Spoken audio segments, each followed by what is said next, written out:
প্রিয় ছাত্রছাত্রী সবাইকে আমাদের এই ক্লাসে আন্তরিকভাবে স্বাগত।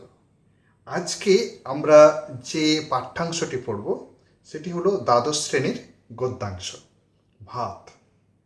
মহেশ্বাতা দেবীর ভাত। এই ভাত গল্প আপাতভাবে অত্যন্ত সহজ সরল এক জীবনের ঘটনার ধারাবাহিক আখ্যান বলে মনে হতে পারে, কিন্তু মনে রাখতে হবে এই ভাত গল্পের গভীরও একটা গূঢ় সত্য, একটা সমাজ, একটা অর্থনৈতিক টানাপোড়েন এবং সমাজের উঁচু নিচু ভেদাভেদের পাশাপাশি লিঙ্গ বৈষম্যের দিকটিকেও সূচিত করা হয়েছে। ছাত্রছাত্রীরা যখন এই ভাত গল্পটি পড়বে অবশ্যই লেখিকা মহাশ্বেতা দেবীর যে গভীরতর চিন্তাভাবনা, এই ভাবনাটা কিন্তু আমাদের এগিয়ে নিয়ে যেতে হবে। অর্থাৎ ভাত গল্পের যে মূল লক্ষ্য, লেখিকার যে উদ্দেশ্য, সেই উদ্দেশ্য কিন্তু আমাদেরকে অনুধাবন করতেই হবে। আমি প্রথমেই বলবো গল্পটির নাম ভাত।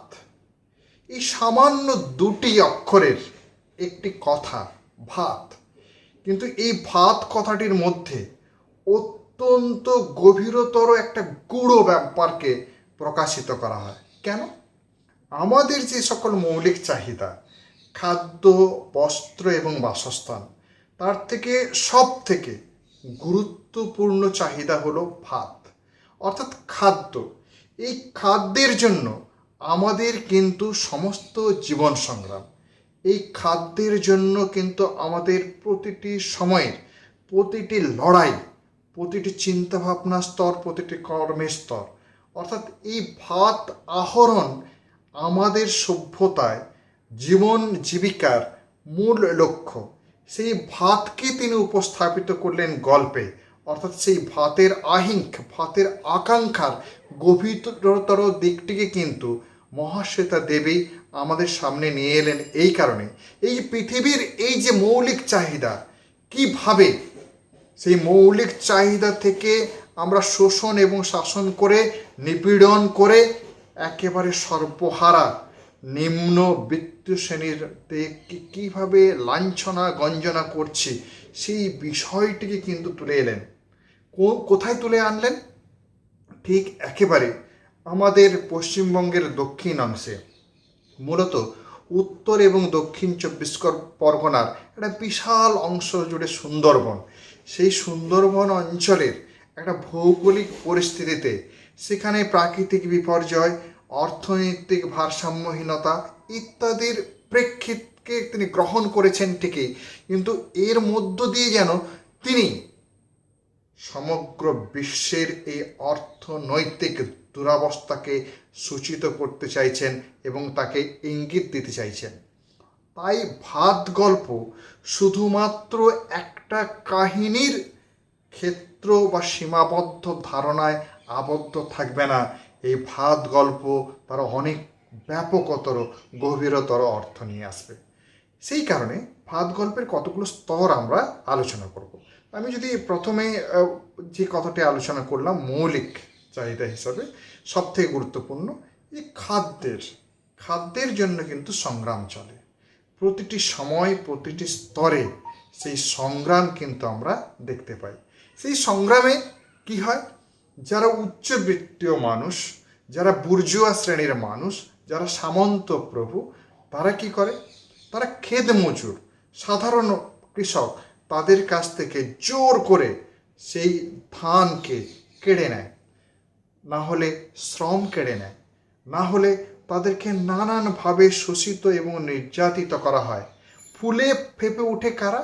সামন্ত প্রভুরা, যোদ্ধার প্রভুরা, যাদের জমি আছে, যারা নানান বুদ্ধির কলা কৌশলে সাধারণ মানুষকে শোষিত করতে চায়, শাসিত করতে চায়। সেই সমস্ত বুর্জুয়া শ্রেণীর সামন্ত প্রভু বা যোদ্ধার তারা কিভাবে নিষ্পেষণ করছে তার একটা ইঙ্গিত কিন্তু ভাত গল্পে আমাদের আছে। অর্থাৎ স্বাভাবিকভাবে আমরা ভাত গল্পে পেয়ে যাব উচ্চ শ্রেণী অর্থাৎ ধনী শ্রেণী এবং গরিব শ্রেণী, এই দুটো স্তর। অর্থাৎ উচ্চবিত্ত এবং নিম্নবিত্ত। আমরা গল্পে যখন যাব কলকাতার সেই বড়বাবু তাদের যে সমস্ত প্রতিনিধি তারা অবশ্যই উচ্চবিত্ত শ্রেণীর লোক, আর গ্রাম থেকে উঠে আসা বাসিনী কিংবা আমাদের গল্পের উৎসব তারা হচ্ছে নিম্নবিত্ত শ্রেণীর মানুষ, যাদেরকে যুগে যুগে শোষিত করা হয়েছে, শাসিত করা হয়েছে, যাদের পরিশ্রমের ফসলকে কেড়ে এই সমস্ত সামন্ত প্রভু বড় লোকেরা ধনী হয়েছে, আরও আরও ধনী হয়েছে। আর হতাশা দারিদ্রের ঘূর্ণিপাকে এই সমস্ত নিম্নবিত্তীয় মানুষরা যুগে যুগে খাদ্য অভাবে তাদের প্রাণকে বলিদান দিয়েছে। এই জায়গাটা কিন্তু আমাদের দেখতে হবে।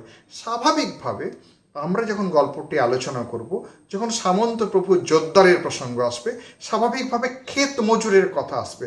আমাদের যে গল্পের নায়ক উৎসব, সে সাধারণ ক্ষেত মজুর মাত্র, অন্যের জমিতে কাজ করে, কাজের বিনিময়ে যে অর্থ পায় সেই অর্থ দিয়ে সারা বছর তাকে অত্যন্ত দারিদ্রতার সঙ্গে চালাতে হয়। শুধু উৎসব নয়, শুধু বাংলা নয়, বিহার নয়, উড়িষ্যা নয়, সমগ্র ভারত নয়, সমগ্র পৃথিবী জুড়ে এই সকল উৎসবেরা এই ধনী যোদ্ধার সামন্ত প্রভুদের কাছে যুগের পর যুগ ধরে শোষিত হতে থাকে, যুগের পর যুগ ধরে শাসিত হতে থাকে।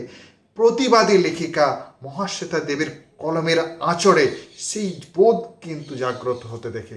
আমরা যখন গল্পের প্রত্যেকটি লাইন ধরে আলোচনা করব, তখন কিন্তু এই বিষয়গুলো, এই বোধের জগৎগুলো কিন্তু আস্তে আস্তে আমরা প্রকাশ করব। অ্যাকচুয়ালি মনে রাখতে হবে, মহাশ্বেতা দেবীর যা লেখা, সমস্ত লেখা, সেটা হাজার চুরাশির মা হোক কিংবা অরণ্যের অধিকার হোক, সমস্ত জায়গায় কিন্তু শোষিত বঞ্চিত মানুষের হয়ে তিনি প্রতিবাদের কণ্ঠস্বরকে ধ্বনিত করেছেন। অর্থাৎ অন্যায় অবিচারের বিরুদ্ধে তার প্রতিবাদ এবং সেই প্রতিরোধের ভাষাকে তিনি এগিয়ে নিয়ে গেছেন। আমরা গল্পের দুটো যে চরিত্র পাবো, এইগুলো কিন্তু আমাদের খুব ভালো করে জেনে রাখা দরকার। গল্পের দুটো চরিত্র, মেন যে চরিত্র দ্বারা গল্পটি আবর্তিত হয়েছে, সেটা যেমন একদিকে উৎসব, যে গল্পের নায়ক, সমগ্র গল্প জুড়ে তার অবস্থান।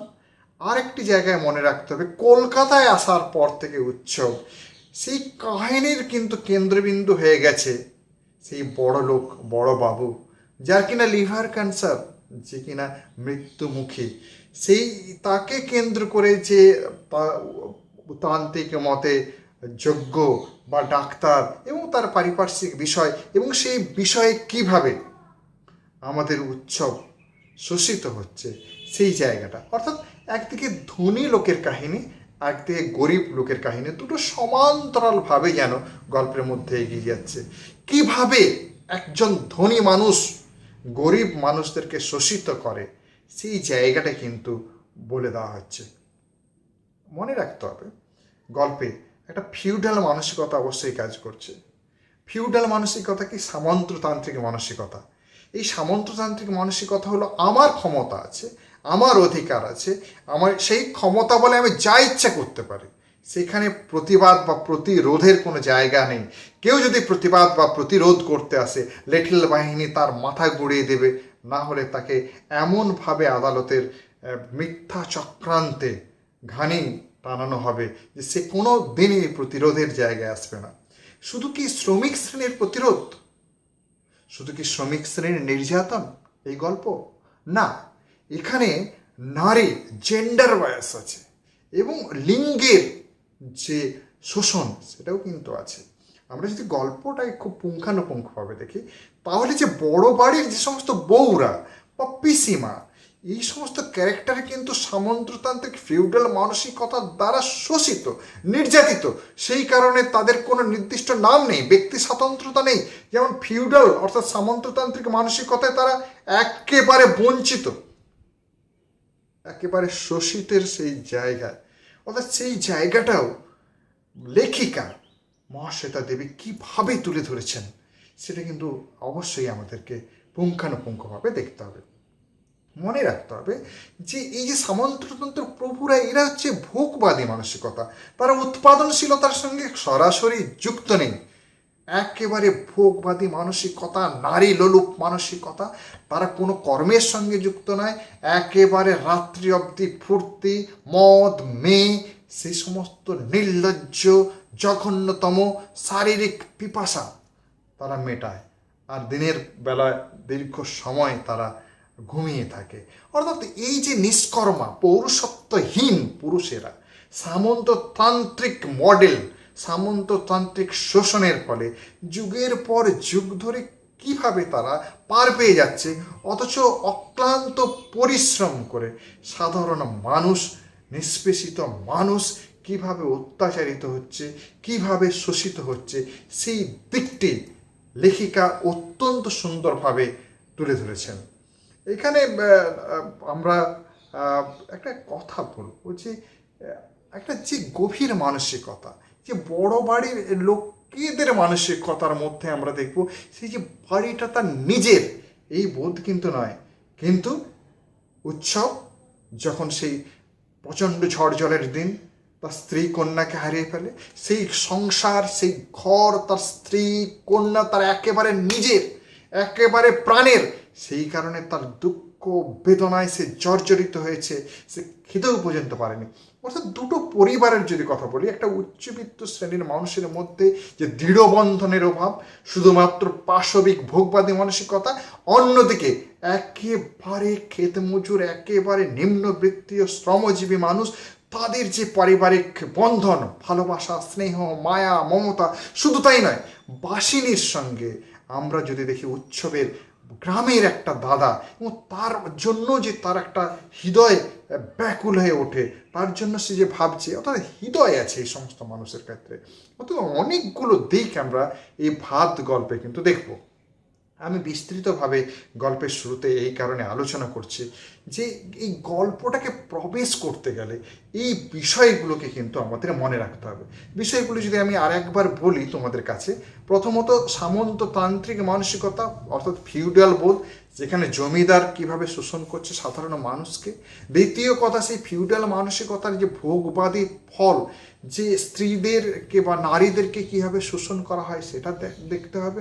এবং আপন স্নেহ, প্রেম, ভালোবাসার যে জায়গাটা কীভাবে সেটা থমকে দাঁড়ায়, সেই জায়গাটা আমাদের দেখতে হবে। অর্থাৎ পুঙ্খানুপুঙ্খভাবে অর্থনৈতিক, সামাজিক, রাষ্ট্রিক পরিবেশ কীভাবে শোষণ করছে, সেই জায়গাটাই কিন্তু একেবারে দক্ষ শিল্পীর আঁচড়ে মহাশ্বেতা দেবী কিন্তু আমাদেরকে নিয়ে গেছেন।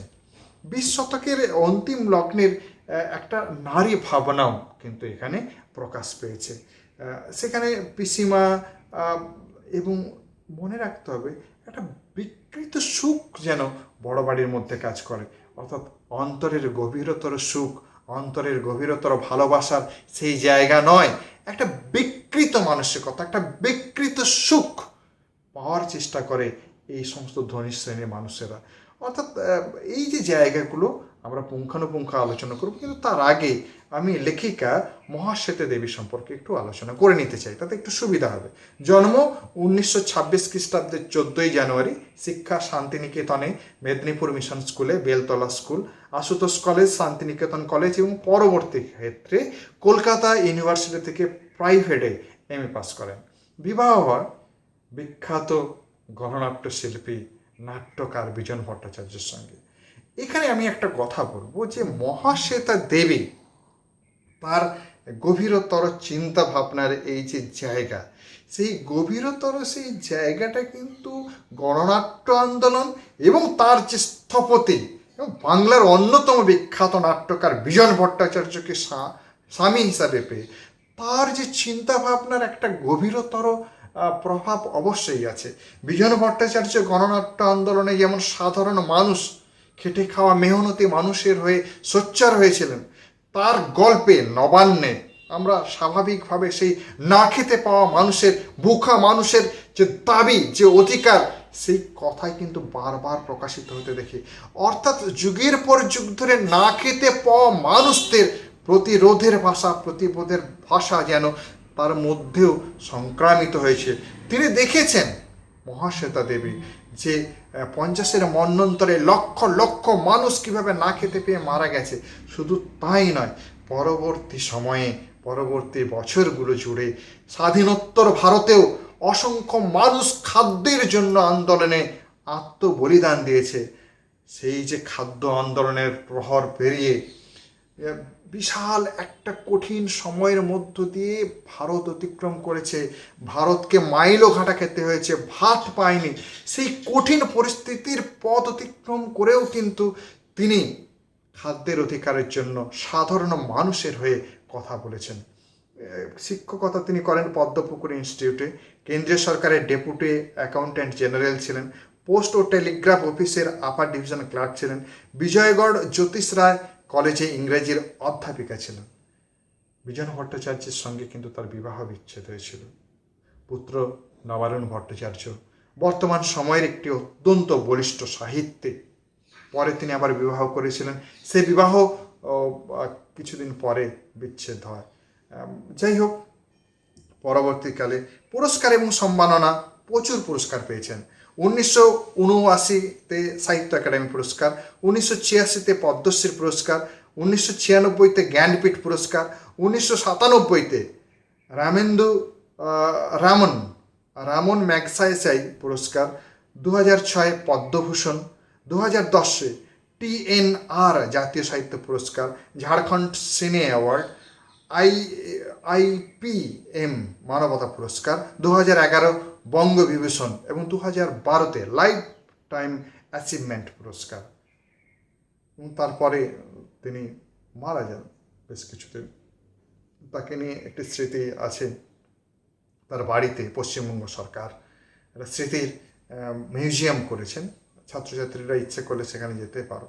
তাহলে এই যে মহাশ্বেতা দেবী, তার পরিপ্রেক্ষিত তার জীবনী আমরা আলোচনা করলাম এবং প্রথমে আলোচনা করলাম যে ভাত গল্পের পারিপার্শ্বিক পরিবেশ এবং পরিস্থিতি।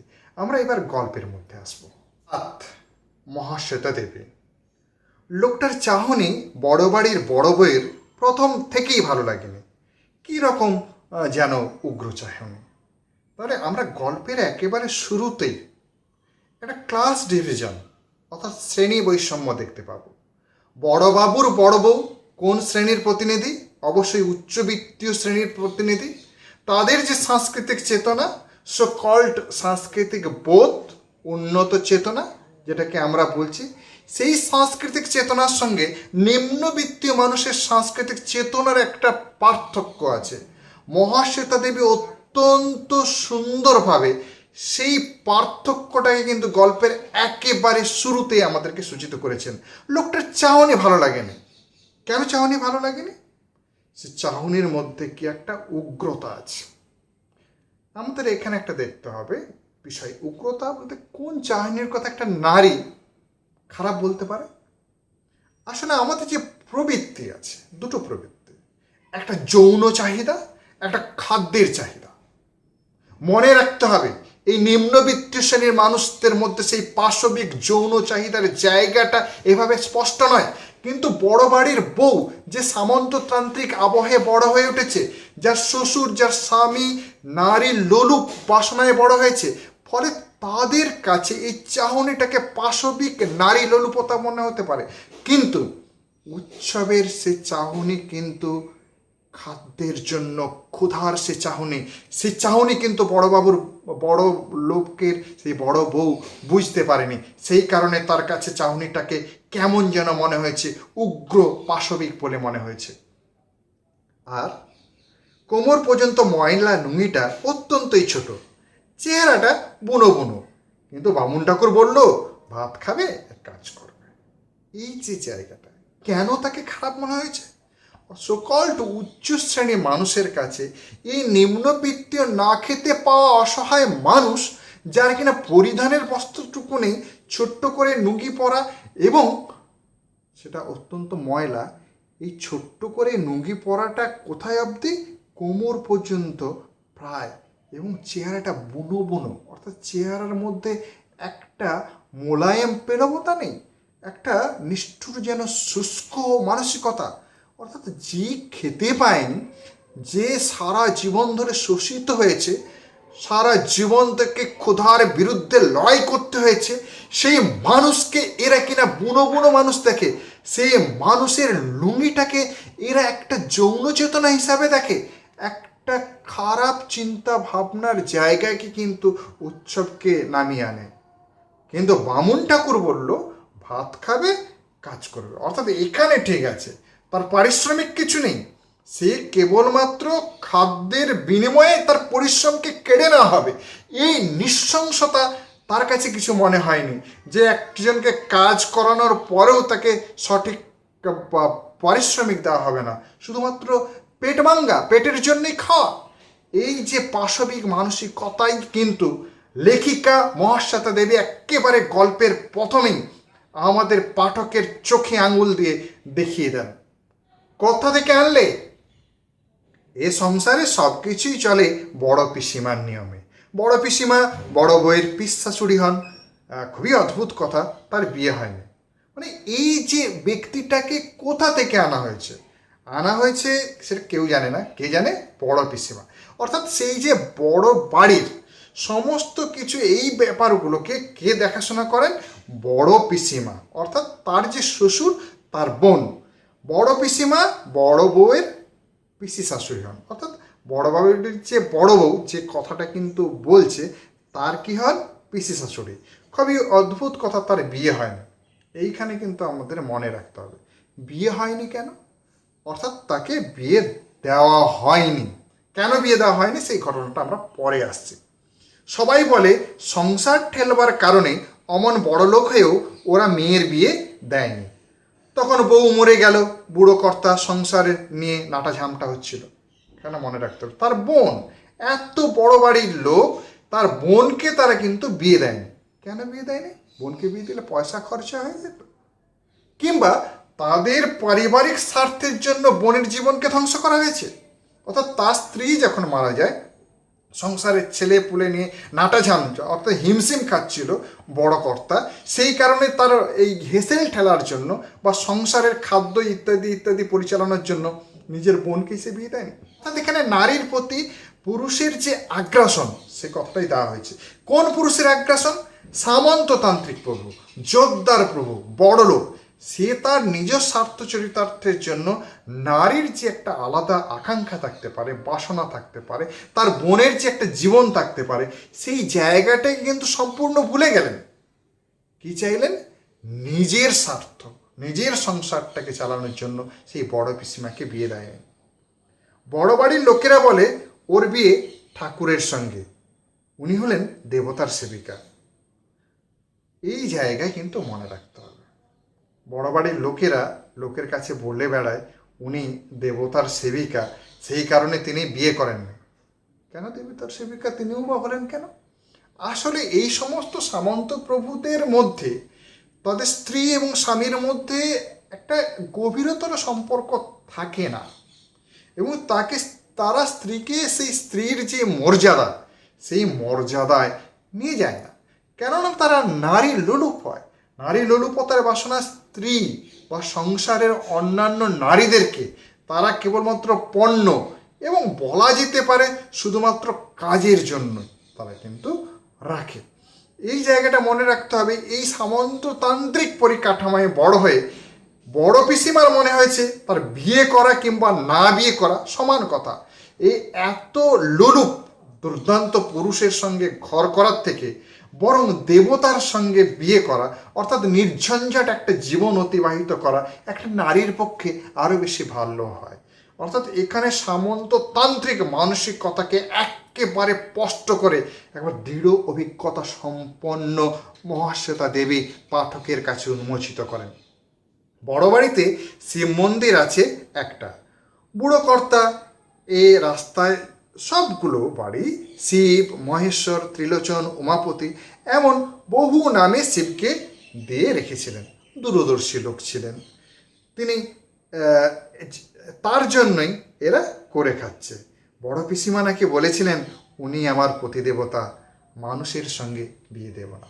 এই যে জায়গা, বড় বাড়িতে শিব মন্দির আছে একটা, শিব মন্দির আছে, আর কি বুড়ো কর্তা এই রাস্তার সবগুলো বাড়ি শিব, মহেশ্বর, ত্রিলোচন, উমাপতি এমন বহু নামে শিবকে দিয়ে রেখেছিলেন। মানে একটা নিয়ম আছে, সরকারি নিয়ম, দেবত্র জমি, অর্থাৎ দেবতার উদ্দেশ্যে যে জমি দেওয়া হয়, দেবতার উদ্দেশ্যে যে জায়গা দেওয়া হয়, সেটা ট্যাক্স ফ্রি থাকে। কিন্তু তার ভোগটা করবে কে? তার অবশ্যই ভোগ করবে যে সেবায়িত, সে সেবায়িতকে বড় বাড়ির, অর্থাৎ সেই সম্পত্তি বড় কর্তার কাছে থাকবে, কিন্তু দেবতার নামে সরকারকে ট্যাক্স ফাঁকি দেওয়ার জন্য, খাজনা দেবে না বলে। অর্থাৎ এইখান থেকেই কিন্তু একটা কুড়ো, একটা জটিল মানসিকতা, অর্থলোলুপ মানসিকতা, দেবতার উদ্দেশ্যে দিয়ে দিয়েছে মানে প্রচণ্ড ধর্ম এবং আধ্যাত্মিক পুরুষ, এই বিষয়টা কিন্তু নয়। অর্থাৎ দেবতার উদ্দেশ্যে দিয়েছে তার একটা কূট অভিসন্ধিকে পূরণ করার জন্য, অর্থাৎ মানুষেরকে ঠকিয়ে আরও বড় লোক হওয়া যায় কি করে, সরকারকে ঘুরপথে ঠকিয়ে নিজের বড় লোক হওয়া যায় কি করে। ঠিক একেবারে আমরা শেষে যখন আসবো এই প্যারার, যে পিসিমা নাকি বলেছিল উনি আমার প্রতিদেবতা। কে? শিব প্রতিদেবতা। দেবতা কি করে তার প্রতি হয়? অর্থাৎ আমি যেটা আগে বলেছিলাম যে মানুষের সঙ্গে বিয়ে করা, অর্থাৎ এই সমস্ত জমিদার শ্রেণী, সামন্ত প্রভু, যোদ্ধার মানুষদের সঙ্গে বিয়ে করা আর না বিয়ে করা একই, বরং বিয়ে করলে সেই সংসারের জাঁতাকলে শোষণ এবং শাসন এবং নারীর অধিকার বোধ যে থাকে না, সেই জায়গাকে তিনি স্পষ্ট করেছেন। এইখানে কিন্তু মহাশ্বেতা দেবী একেবারে বিংশ শতাব্দীর শেষের দিকে নারী মানসিকতার যে জাগরণ, যে বোধ, যে প্রতিবাদ, সেই প্রতিবাদের ভাষাটা কিছুটা যেন পিসিমার কাছ দিয়ে প্রকাশ করেছেন। অর্থাৎ এই রকম পুরুষের থেকে বিয়ে করার থেকে অনেক ভালো দেবতার সঙ্গে বিয়ে করে নির্ঝঞ্ঝাট সেই জীবনটাকে অতিবাহিত করা। এইসব কথা সত্যি না মিথ্যে কে জানে। বড় পিসিমা চিরকাল এ সংসারে হেঁসেল রেখেছেন, ভাড়াটে বাড়িতে মিস্ত্রি লাগিয়েছেন এবং তার বাবার সেবা করেছেন। এই কথাগুলো কার মুখ দিয়ে বলা হচ্ছে? বড় বৌমার মুখ দিয়ে। অর্থাৎ বড় পিসিমা এই সংসারে তার কি গুরুত্ব আছে, সেই গুরুত্বকে কিন্তু তিনি প্রকাশ করেছেন। কি? অর্থাৎ তিনি দেবতাকে কেন বিয়ে করেছেন, মানুষকে কেন বিয়ে করেছেন, ইঙ্গিতে কিন্তু মহাশ্বেতা দেবী আমাদেরকে বলে দিয়েছেন। এবং কি করেছেন? হেসেল দেখেছেন, অর্থাৎ রান্নাঘরের সমস্ত কাজকর্ম এই পিসিমার দ্বারাই নিয়ন্ত্রিত হয়েছে। ভাড়াটে বাড়িতে মিস্ত্রি লাগিয়েছেন, সমস্ত কাজকর্ম তিনি করেছেন এবং বাবার সেবা করেছেন, অর্থাৎ তার দাদার, পিসিমা তার দাদা অর্থাৎ তার শ্বশুরের সেবা করেছেন। বড় বউয়ের কথা শুনে বড় পিসিমা বলেন, কোত্থেকে আনলে মানে? ঝড় জলে দেশ ভেসে গেছে, আমাদের বাসিনীর কে হয় সেই ডেকে আনলে। অর্থাৎ এখানে কিন্তু আমরা দেখবো যে প্রতিনিয়ত এটা যে বঙ্গোপসাগর, এই বঙ্গোপসাগরে কিন্তু হয়, সেই ঘূর্ণপাতের ফলে আমরা দেখেছি বারে বারে প্রবল বায়ু উড়িষ্যা, বাংলাদেশ, এই সমস্ত জায়গায় আছড়ে পড়ে বারে বারে, একেবারে বহু শতাব্দীর পর শতাব্দী আছড়ে পড়ে। ঠিক এই রকম জায়গায় আমরা দেখব এই দক্ষিণবঙ্গের সুন্দরবন অঞ্চল, বাংলাদেশের সুন্দরবন অঞ্চল, এই যে অঞ্চল, এই অঞ্চলের কথা কিন্তু আমাদের গল্পে আনা হয়েছে। যে গল্পে আমরা দেখব ঠিক এই যে জায়গা, এই অঞ্চলের কথা কিন্তু লেখিকা মহেশ্বেতা দেবী আমাদের কাছে বারবার প্রকাশ আমাদের এই গল্পের পটভূমি হিসাবে তুলে নিয়েছে, যেখানে কিন্তু আমরা দেখব বারে বারে ঝড় আছড়ে পড়ে, সেই ঝড় জলে সমস্ত এলাকা প্লাবিত হয়ে যায়। না খেতে পাওয়া একজন ব্যক্তিকে সেখান থেকে আনা হয়েছে। কে এনেছে?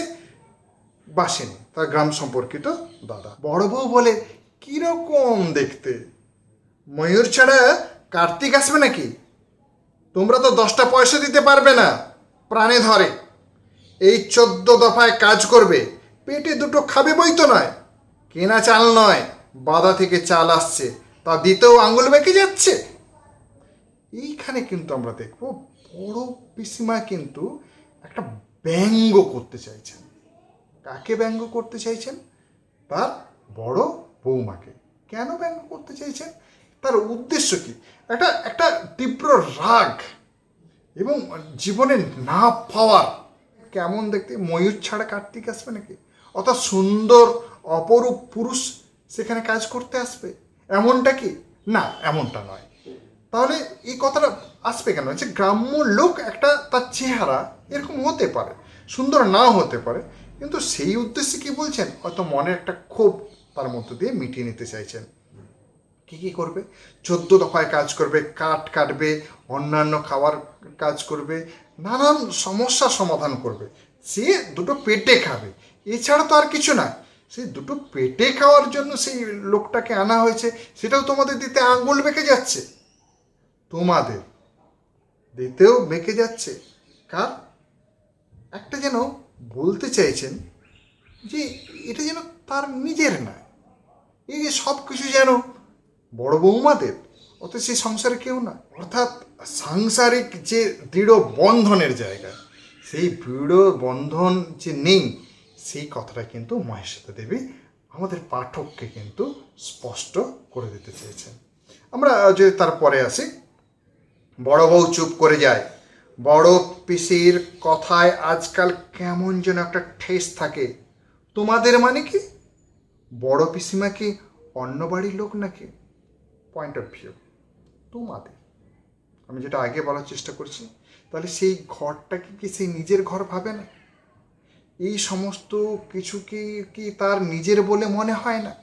অর্থাৎ যে প্রেম ভালোবাসার একটা পারিবারিক বন্ধনের দৃঢ়তা সেখানে কি নেই?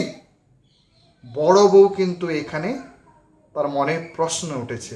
অর্থাৎ সামন্ততান্ত্রিক মানসিকতায় নারী অধিকার বোধ যে কত কম, সেই জায়গাটা যেন এক প্রকার বড় পিসিমা দেখিয়ে দিতে চেয়েছেন।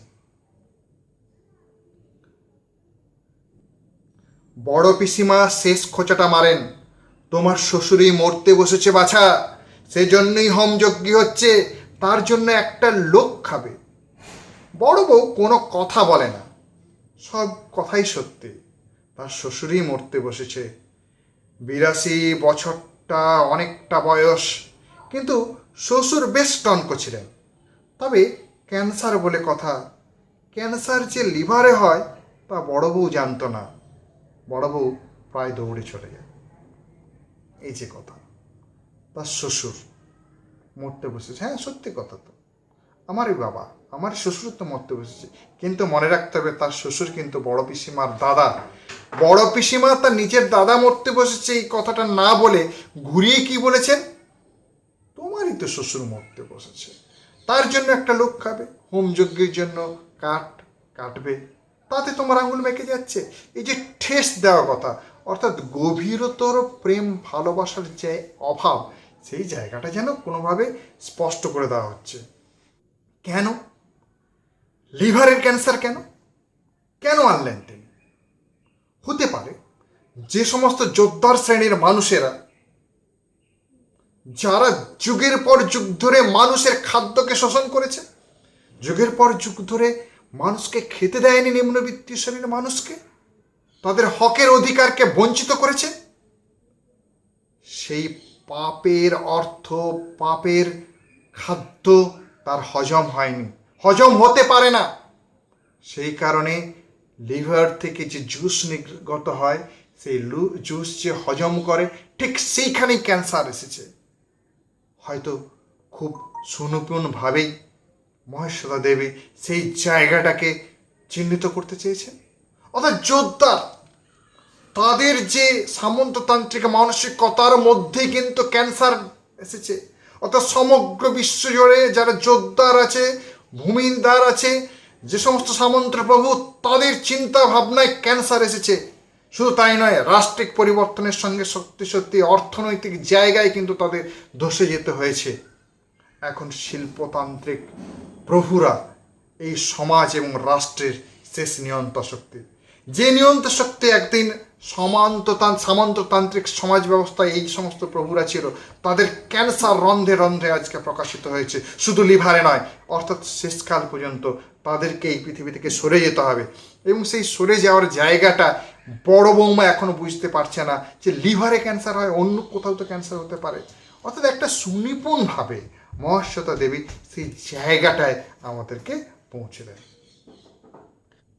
আমরা প্রথম পর্ব এখানে পর্যন্ত আলোচনা করলাম, এরপরে আমরা দ্বিতীয় পর্ব আলোচনা করব। ছাত্রছাত্রীদের যদি আমাদের এই চ্যানেলটি ভালো লাগে, অবশ্যই তোমরা সাবস্ক্রাইব করবে।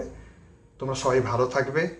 যদি কোনো জায়গায় বুঝতে না পারো তাহলে কমেন্ট বক্সে এসে কমেন্ট করবে, আমি যথাসম্ভব উত্তর দেওয়ার চেষ্টা করব। সবাই সুস্থ থাকবে, সবাই ভালো থাকবে, পড়াশোনার মধ্যে থাকবে।